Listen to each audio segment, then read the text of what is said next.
opportunities to go to court by friends. I have too many lawyer friends and I've turned them down. Not because sagala mwana wange abere mikono jange. Sagala teeka bulamu bwange mu nsi yonna obona basanga wabo baloya bagundi bajaji. Ninga sanzo kwogera etajja kwogera bi anonya kono nachi yo credibility okubeera n'omwana. Yes.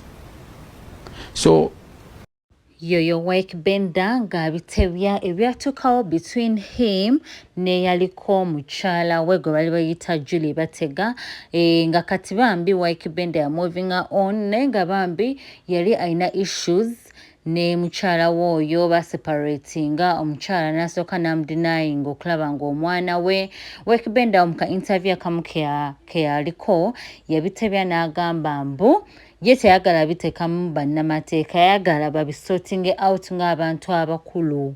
Yes, mujuke bulungi nti Wake Benda oluvannyuma lw'okwawukana ne Julie oyo mukyala yambadde ka pink mu kifaananyi awo oyo mwana wawe gwe bayita Dante ye ya moving on nafuna omuwala omulala gwa pekinga wano mu kafaananyi era ng'ono omuwala abadde naye okumala akabanga ng'abadde amupostinga ku social media handles ze.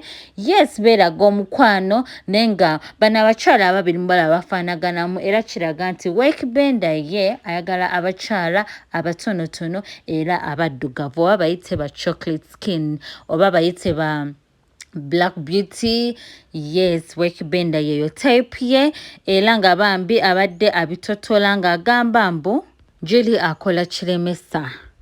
Julie amumye okulaba omwana we lwakuba nti ayagala kumu affecting emotionally, ayagala mu torturinga era nga alinga ayagala okwonoona brand ye.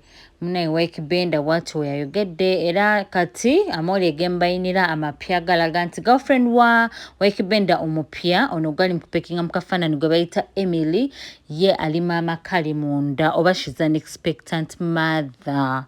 Ye Wake Benda anytime asubirayo ka baby mu mukyala we ex-wife we gwe bayita Julie yamuzaalamu omwana omulenzi gwe bayita Dante nga kati mu Emily aminamu omwana ne Emily ali lubuto lwa Wake Benda era nga saawa yonna ajja kubeera atuzaalira Wake Benda Junior. Ajja kubeera muwala oba mulezi na mukama gw'anaaba asiimye okumuwa oba abalongo nekyo mukama aba asobola okukimukolera naye ng'ebya Wake Benda byebyo he moved on. Julie naye tetumanyi oba ya moving on yet ali onto social media, she's not so active toyinza manya kigenda mu maaso mu bulamu bwe.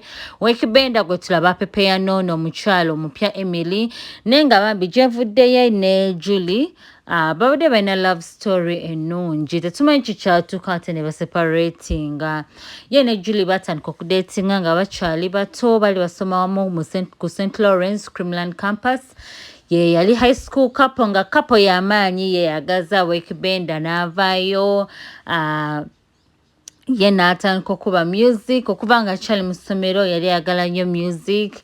Yes, na going on with his music ne twamumanyira ku kayumba ke ne Shiba ke bayita nze nimiro gwe fama. It was a hit. Shiba yamuyamba okumupavingila away in the music industry n'amanyikibwa najja n'akyala ewaba Julie akola kukyala ko kati akola mikolo mirala n'akyala yamproposingira kwawo.